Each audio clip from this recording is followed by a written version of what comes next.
বিভূতিভূষণ বন্দ্যোপাধ্যায়ের জন্ম হয় 1870 খ্রিস্টাব্দে, 1890 খ্রিস্টাব্দে, 1894 খ্রিস্টাব্দে, না 1895 খ্রিস্টাব্দে। এটার সঠিক অ্যান্সার হলো অপশান সি, 1894 খ্রিস্টাব্দে। কোন স্কুলে শিক্ষকতা করার সময় বিভূতিভূষণ বন্দ্যোপাধ্যায় প্রথম গল্প লেখেন?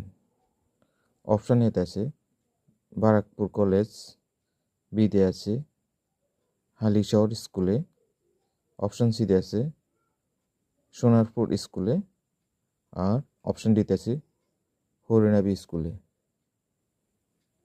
তাহলে কোশ্চেন টুর অ্যান্সার হবে হরিনাবি স্কুলে।